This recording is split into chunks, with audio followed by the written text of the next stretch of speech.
The fifth grade teachers have been working really hard to make sure that we are keeping up student engagement. We found that the best way to make sure students are engaged is that they have an opportunity to interact with each other and their teachers. We've been doing this through Google Classroom.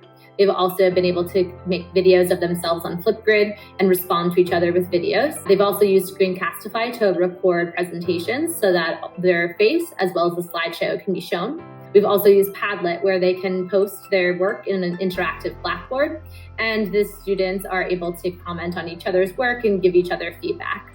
These have been great ways for students not only to complete their work, but also make sure that they're having that interaction that always builds engagement.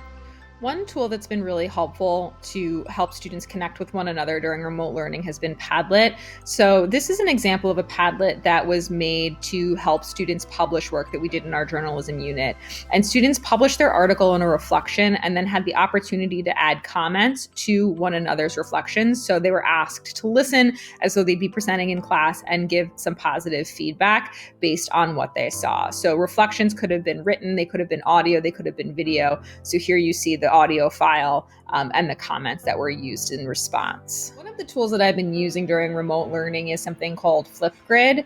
And what it does is it allows students to expand upon discussions that they had in group work and during class time. So this particular FlipGrid is based on Act 3, Scene 1.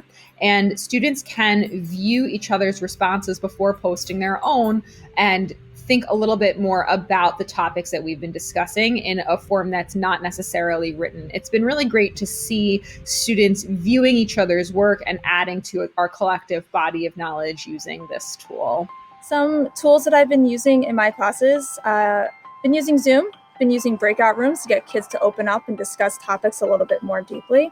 One thing that I've gotten a lot of feedback is that they've really enjoyed Edpuzzles, which is a way of taking a YouTube video and embedding questions in, which gets them almost like the teacher interactive portion, where in the classroom, we would typically watch YouTube videos. I'd pause them along the way and ask them for clarifying points along the way. I've been using Pear Deck, which is a way of taking Google Slides and also making them a bit more interactive. So kind of taking that element of being in the classroom to us all being in our individual places. And I've recently started using FlipGrid, which is a way that kids can video themselves and I can video myself giving feedback, and they can respond and look at what each other is doing. The one aspect I've been enjoying using is finding more simulations and models that kids can use, and finding ways of resources around their houses to help them better understand some of the content.